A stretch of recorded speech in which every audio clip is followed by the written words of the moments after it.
is what I'm about. I think you might be the wrong person.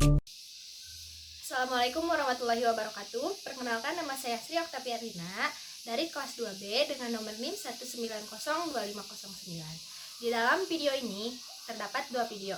Yang pertama yaitu screening deteksi intervensi dini tumbuh kembang pada anak. Dan video yang kedua yaitu penyuluhan terkait diare tanpa dehidrasi. Langsung saja pada video yang pertama yaitu screening deteksi intervensi dini tumbuh kembang anak.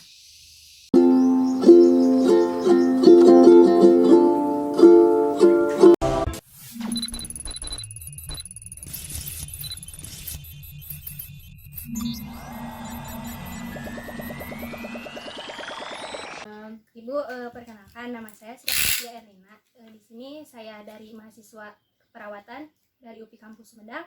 Di sini saya akan menanyakan beberapa kepada Ibu tentang deteksi dini tumbuh kembang pada anak Ibu.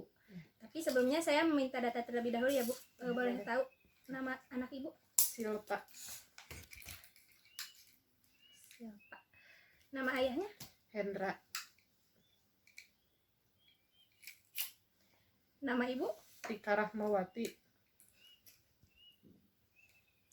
Alamat di Dusun Marasa ya? Iya. Untuk tanggal lahirnya? 4 Oktober 2015. Oktober. Ya baik Bu, 4 Oktober 2015.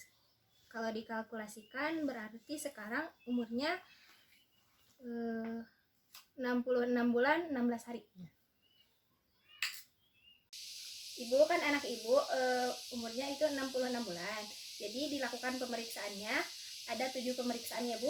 Yang pertama berat badan terhadap tinggi badan, yang kedua lingkar kepala, yang ketiga KPSP. KPSP itu kuesioner pra-screening perkembangan. Kemudian tes daya dengar, tes daya lihat, kemudian KMPE. KMPE itu kuesioner masalah perilaku emosional, dan yang terakhir GPPH. GPPH sendiri yaitu pemeriksaan gangguan pemusatan perhatian dan hiperaktivitas. Nanti saya akan memeriksa kepada anak Ibu dan Ibu akan ditanyai beberapa pertanyaan. Apakah boleh Ibu? Boleh. Ya.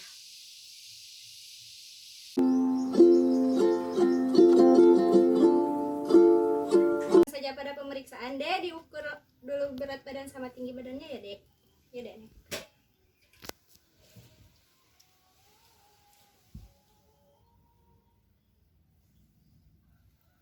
Berat badannya 14 kg ya Dek. Dek turun Dek. Kita ukur tinggi badan.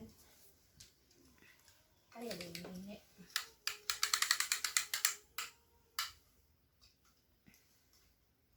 Jangan dingin. Tinggi badan 95.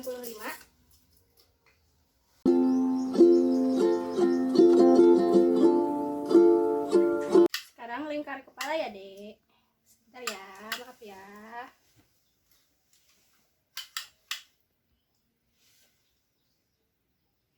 Lingkar kepala 49.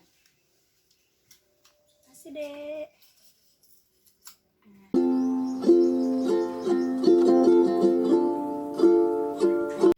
Dek, Dede bisa gak gambar ini?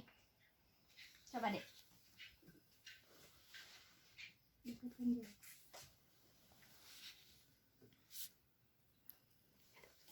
Sekarang kita bermain ini ya. Ada bisa menunjukkan warna merah? Warna merah mana? Warna kuning? Warna hijau? Warna biru? Warna merah? Nah, pintar. Ade sekarang kita belajar menggambar ya. Ade bisa menggambar manusia? Coba deh.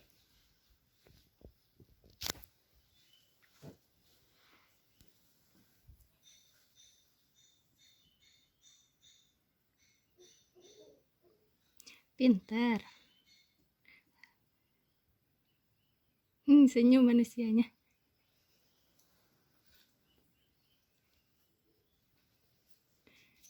Ya, udah Dek. Pintar. Dek, sekarang kakak nanya ya ke Adek. Kalau kuda besar, kalau tikus? Kalau ayah laki-laki berarti ibu? Kalau api panas, kalau es dingin. Pintar. Sekarang ikutin kakak ya. Gini. 1, 2, 3. Udah bisa? Coba. Ya, pintar. Udah lanjut ya. Udah coba ada letakkan kertas ini di atas meja. Di atas meja.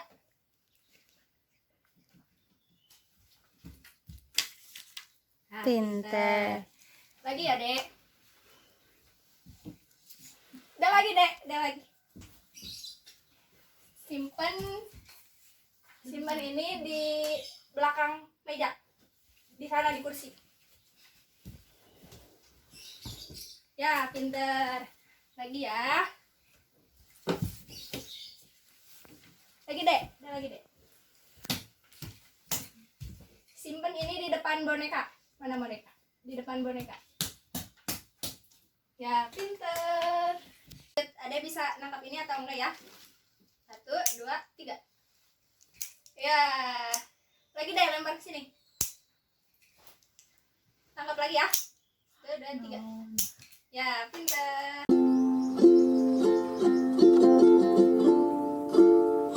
Sekarang saya akan menanyakan ya kepada ibu tentang KPSP ini.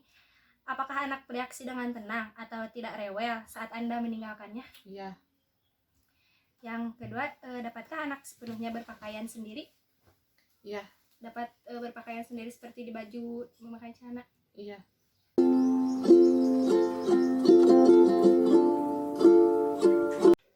Ibu, selanjutnya saya akan menanyakan beberapa hal kepada ibu ya. Yang pertama itu tes daya dengar. Yang pertanyaan yang pertama, misalnya kan anak itu ada ya benda-benda di sekelilingnya. Apakah anak bisa mengetahui fungsi dari benda-benda, misalnya cangkir untuk minum, piring untuk makan? Ya, bisa. Bisa. Kemudian untuk kemampuan reseptifnya kan banyak tuh benda. Si anak tahu itu apa nama benda-benda, misalnya ini piring, ini boneka, ini apa, bisa membedakan? Bisa. Yang terakhir untuk tes daya dengar ini, misalnya anak suka bermain dengan secara spontan seperti gerakan tubuh, seperti pok ame-ame, ciluk bak, atau bermain dengan lingkungan sosialnya. Iya. Dan anak ketika ingin sesuatu, apakah menunjuknya atau langsung mengambilnya? Menunjuknya. Menunjuk dan langsung mengambil. Ya.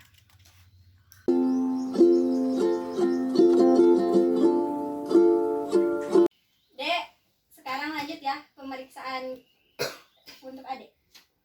Adik bisa menyamakan gambar ini. Ya, pinter. Yang ini? Ini pinter. Ini? Ha, pinter.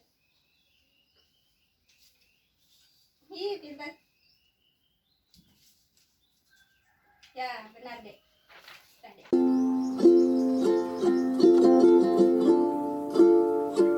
Selanjutnya saya akan menanyakan kuesioner yang selanjutnya ya, yaitu tentang masalah perilaku dan emosional. Yang pertama ya, pertanyaannya, apakah anak ibu sering bereaksi negatif seperti marah atau tegang tanpa sebab yang jelas? Tidak. Jadi kalau ada masalah, kalau ada kemarahan itu pasti akan disebabkan oleh masalahnya. Iya. Apakah anak lebih memilih menyendiri, jadi tidak aktif di lingkungan sosialnya, tidak peduli terhadap teman-temannya? Tidak. Yang ketiga, apakah anak ibu menentang, misalnya ibu menyuruh untuk anak ibu mengambil sesuatu, apakah anak suka menentang? Tidak.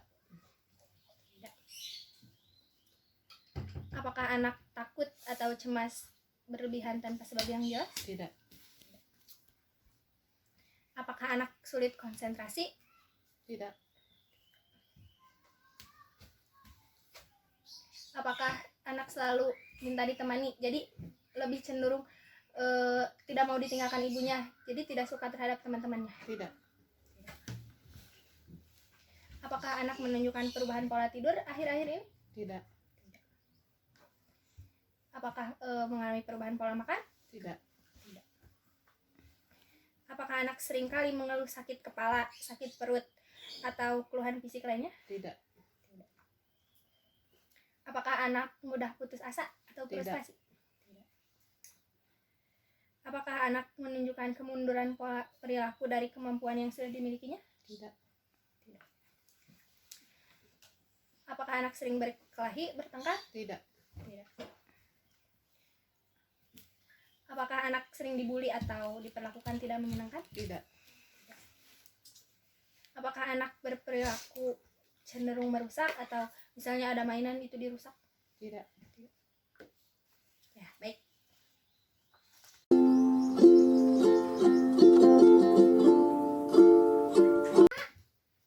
Ibu, selanjutnya pemeriksaan gangguan pemusatan perhatian dan hiperaktivitas. Ini yang terakhir ya, Bu.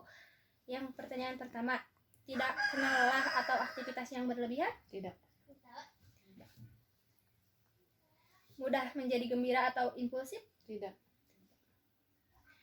Apakah anak ibu sering mengganggu anak-anak lain? Tidak. Gagal menyelesaikan kegiatan yang telah pendek dimulai atau rentang perhatian? Tidak. Menggerak-gerakan anggota tubuh secara berlebihan atau terus-menerus? Tidak. Yang keenam, kurang perhatian atau mudah teralihkan? Tidak. Yang ketujuh, permintaannya harus segera dipenuhi, mudah menjadi frustasi. Kadang-kadang. Kadang-kadang. Sering dan mudah menangis? Kadang. Suasana hatinya mudah berubah dan cepat drastis? Kadang-kadang. Ledakan kekesalan, tingkah laku eksplosif dan tak terduga? Kadang-kadang. Ya, baik Ibu, telah selesai. Ibu, saya telah selesai melakukan pemeriksaan dan tadi juga pertanyaan sudah beberapa saya tanyakan kepada Ibu dan tadi anak juga sudah dites sama saya ya. Selanjutnya saya akan menjelaskan beberapa kepada Ibu ya. Ya, silakan. Ya, untuk yang pertama yaitu tadi pengukuran berat badan terhadap tinggi badan. Anak Ibu 15,5 itu saya didapat dari penghitungan IMT. Tinggi badan anak ibu 95 dan berat badannya itu 14. Jadi menurut IMT itu dalam status normal. Kemudian lingkar kepala ada pada ukuran 49 cm dan itu juga termasuk normal. Ya, untuk KPSP sendiri jumlah jawaban ya-nya itu sebanyak 10 dan tidak ada jawaban tidak. Maka perkembangannya anak ibu sesuai umur. Untuk tes daya dengar, hasil pemeriksaan tidak ada jawaban tidak juga dan hasilnya itu sesuai umur. Jadi itu normal ya.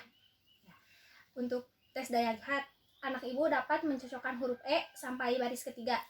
Tadi itu memakai ini Bu. Nah, ini. Anak ibu bisa mencocokkan sampai baris ketiga ini. Ya, berarti anak ibu termasuk normal ya pada penglihatannya. Dan tadi juga saya sudah menanyakan beberapa pertanyaan kepada Ibu. Untuk kuesioner perilaku emosional tidak ada jawabannya dan itu hasilnya normal. Dan untuk terakhir yaitu pemusatan perhatian, nilai total kurang dari 13, yaitu dengan total 4, maka interpretasinya normal. Jadi anak Ibu tidak ada masalah dalam pertumbuhan dan perkembangannya. Semua hasilnya normal. Selamat ya kepada Ibu dan terima kasih sudah mengajarkan anaknya dengan baik. Dan itu bisa langsung terus ditingkatkan agar anak bisa mencapai pertumbuhan dan perkembangannya dengan baik. Ya, lanjutkan pola asuh Ibu ya. Terima kasih Ibu. Sama-sama. Ya. Nah, sekarang video yang kedua yaitu penyuluhan kepada ibu balita dengan topik diare tanpa dehidrasi.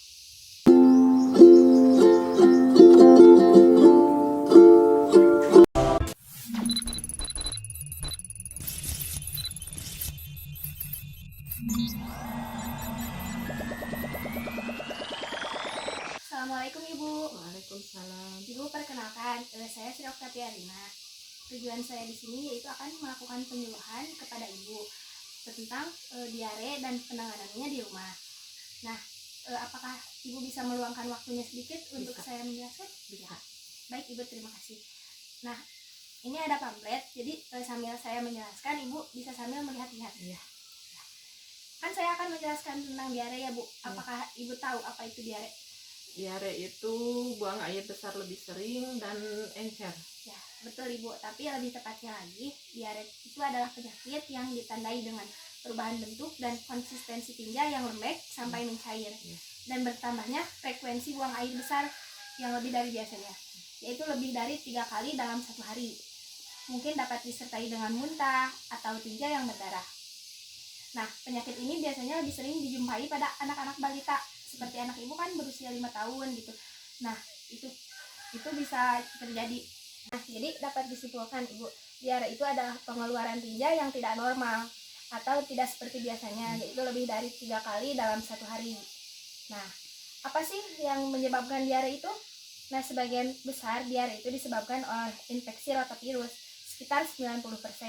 Sebagian kecil dapat diare disebabkan oleh infeksi bakteri, parasit, jamur. Nah, diare juga disebabkan oleh masuknya kuman ke dalam tubuh melalui perantara hewan. Kuman yang berada dalam makanan atau air melalui tubuh. Nah, ketika makan itu tidak mencuci tangan. Diare juga dapat dipicu pemakaian antibiotik, jadi pemakaian obat yang tidak cocok. Nah, sebagian kecil lagi disebabkan oleh karena jarang mencuci tangan setelah ke toilet, penyimpanan dan persiapan makanan yang tidak bersih, sumber air yang tidak bersih, tidak mencuci tangan ketika waktu makan, dan alergi makanan atau keracunan makanan. Keracunan makanan sendiri seperti makanan basi, terlalu banyak lemak, dan sayuran yang dimasak kurang matang. Nah, intoleransi terhadap makanan juga itu dapat mempengaruhi diare seperti laktosa dan fruktosa. Nah, jenis diare. Untuk jenis diare sendiri itu ada 2. Yang pertama diare akut dan yang kedua diare kronis. Nah, untuk diare kronis sendiri jarang-jarang terjadi pada balita. Nah, komplikasi diare. Komplikasi diare adalah dehidrasi. Ini paling sering mungkin terjadi, yaitu dehidrasi. Dehidrasi, apakah Ibu tahu dehidrasi? Kekurangan cairan. Ya, betul. Kekurangan cairan. Nah, terdapat 3 keadaan akibat dehidrasi. Yang pertama, diare tanpa dehidrasi, yaitu kehilangan cairan 10% dari berat badan. Tandanya anak tetap aktif, keinginan untuk minum seperti biasa karena rasa haus yang tidak meningkat, kelopak mata tidak cekung, buang air kecil yang lebih sering. Nah, untuk diare dengan dehidrasi ringan, tandanya anak gelisah atau rewel, anak ingin minum terus karena rasa haus yang meningkat, kelopak mata cekung, dan buang air kecil mulai berkurang. Nah, dan yang ketiga, diare dengan dehidrasi berat. Tandanya anak lemas atau tidak sabar, tidak dapat minum, kelopak mata sangat cekung. Nah, kapan sih anak harus dibawa ke dokter ketika mengalami diare? Nah, Ibu tidak perlu panik terlebih dahulu. Kita itu harus mengenali, lihat dulu apakah ada gejala dehidrasi. Dehidrasi ini berbahaya atau tidak. Jika ada tanda-tanda dehidrasi, sebaiknya segera dibawa ke dokter. Kalau tidak ada, anak dapat dirawat di rumah. Anak dengan dehidrasi ringan, tetapi anak tidak mau makan dan minum atau muntah setiap makan atau minum, itu juga harus dibawa ke dokter. Nah, kemudian diare yang tinjanya itu berwarna merah atau disertai darah, kemungkinan diagnosanya adalah disentri yang bisa disebabkan oleh bakteri. Nah, pada diare ini maka perlu dibawa ke dokter untuk mendapatkan tata laksana yang tepat. Ibu, setelah saya menjelaskan beberapa penjelasan tadi, apakah ada yang mau ditanyakan terlebih dahulu? Enggak. Ya, lanjut lagi ya. Ini. Nah, nutrisi yang diperlukan untuk anak yang menderita diare. Nah, kan kondisi peristaltik ususnya itu tidak dalam keadaan normal dan tidak memungkinkan. Maka perlu diberi makanan yang lunak atau untuk membantu peristaltik ususnya. Nah, gitu. Biasanya juga ada diet BRAT. BRAT itu singkatan dari banana, rice, apple sauce, and peach, atau diartikan pisang, nasi, saus apel, atau roti panggang. Nah, makanan ini penting dikonsumsi di 24 jam pertama diare yang dapat meringankan diare. Nah, serta memberikan vitamin yang penting seperti mineral, karbohidrat yang mudah dicerna. Nah, menu BRAT tadi baik dikonsumsi oleh anak yang sudah makan makanan keluarga. Nah, untuk bayi sendiri itu tidak dianjurkan ya, karena itu harus dikonsultasikan kembali dengan tenaga kesehatan. Nah, kalau makanan yang harus dihindari saat diare itu seperti gorengan, makanan berlemak, makanan bersantan yang terlalu kental, kemudian susu, mentega, es krim, keju, pemanis buatan, dan makanan yang mengandung gas seperti kubis, kol, kacang-kacangan, dan brokoli. Nah, kenapa ya susu, mentega, es krim, keju itu dilarang? Kan tadi sudah dijelaskan sama saya, diare itu bisa disebabkan intoleransi makanan yang disebabkan oleh laktosa dan fruktosa. Nah, salah satunya ini. Nah, Ibu kan tadi saya sudah menjelaskan beberapa penjelasan diare. Kan Ibu juga harus tahu ya cara penanganannya itu bagaimana. Nah, saya di sini akan menjelaskan rencana terapi A, yaitu penanganan diare di rumah. Nah, biasanya rencana terapi A ini diberikan untuk diare yang tanpa dehidrasi. Nah, rencana terapi A ini ada 4 aturan. Yang pertama yaitu memberikan cairan. Cairan itu seperti oralit. Nah, diberi cairan ini sebanyak yang anak mau. Kan anak Ibu sudah berusia 5 tahun. Jadi tidak memperoleh ASI kan? Jadi bisa diberikan 1 atau lebih cairan, oralit atau kuah sayur, air tajin, atau air matang. Nah, kalau anak yang masih memperoleh ASI itu biasanya diberikan ASI lebih sering saja. Nah, kemudian cara mencampur olarit, yaitu 6 bungkus olarit yang berisi 200 ml dan bisa digunakan di rumah. Nah, kan anak Ibu berumur 1-5 tahun, berarti anak Ibu berumur 5 tahun ya, air yang diberikan itu 100-200 ml setiap kali buang air besar. Nah, Ibu untuk pemberian cairannya sendiri itu ya Bu, meminumnya sedikit-sedikit, misalnya dengan cangkir atau dengan gelas itu bisa ya. Nah, kalau anak muntah saat pemberian oralit ini, Ibu tunggu dulu 10 menit. Kemudian lanjutkan lagi dengan cara yang lebih lambat. Nah, pemberian cairan ini dilakukan sampai diare berhenti. Nah, aturan yang kedua yaitu pemberian tablet zinc. 1 tablet itu mengandung 20 mg. Nah, pemberian obat ini dilakukan selama 10 hari.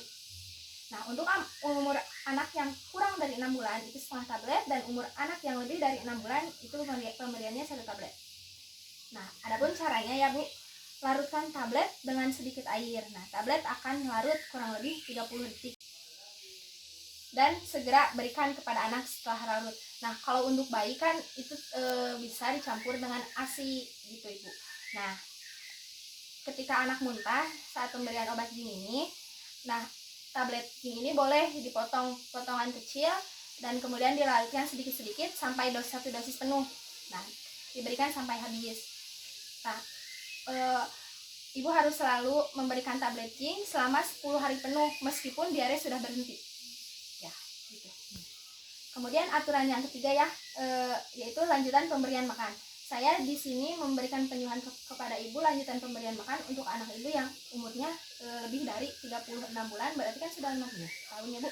Nah, berikan variasi makanan keluarga, termasuk sumber makanan hewani dan buah-buahan kaya vitamin A serta sayuran. Berikan setidaknya 1 mangkuk setiap kali makan. Berikan 3-4 kali setiap hari. Ya, frekuensinya itu jadi pagi, siang, sore misalnya gitu ya Bu. Nah, tawari 1-2 kali makanan selingan di antara waktu makan. Jadi makanan selingan seperti makanan camilan gitu ya Bu. Nah, jika anak menolak makanan baru, tawari untuk mencicipi beberapa kali. Nah, usahakan Ibu juga makan makanan tersebut agar anak tertarik. Nah, dan Ibu harus tetap bersabar dalam melanjutkan pemberian makan. Ya, bicara pada anak selama anak makan dan tetap perhatikan kontak mata dengan anak ketika anak makan dan berusaha mengobrol gitu ya Bu. Nah, yang keempat ya Bu, kapan sih kita harus kembali untuk pemeriksaan diare ini? Nah, untuk diare tanpa dehidrasi ini yaitu kunjungan ulang tidak pasti. Jadi kalau anak sudah sembuh itu tidak ada kunjungan lagi ya. Nah, jika tidak berangsur membaik, kunjungan ulang setelah 3 hari setelah tidak ada perbaikan. Jadi kalau 3 hari tidak ada perbaikan, Ibu boleh kembali melakukan pemeriksaan. Dan ketika pemeriksaan itu dilakukan ketika ada BAB bercampur darah dan anak malas untuk makan ataupun minum. Ibu, mungkin pemaparan materi dari saya hanya sekian. Apakah Ibu mau ada yang ditanyakan terlebih dahulu? Ya, ada. Bagaimana Ibu? Bagaimana cara pencegahannya? Oh, pencegahan diare. Iya, pencegahan diare. Ya. Untuk pencegahannya sendiri yaitu biasakan anak mencuci tangan sebelum dan sesudah makan. Ya. Menutup makanan dan minuman kemudian mencuci buah dan sayuran sebelum dimakan atau dimasak, selalu minum air yang sudah dimasak, menjaga kebersihan lingkungan, dan yang terakhir makan makanan yang sehat dan bergizi. Ya, Ibu apakah sudah paham? Paham. Ya. Cukup, Bu. Cukup. Ibu, mungkin pemaparan materi yang saya sampaikan cukup sekian. Apakah Ibu sudah paham? Paham.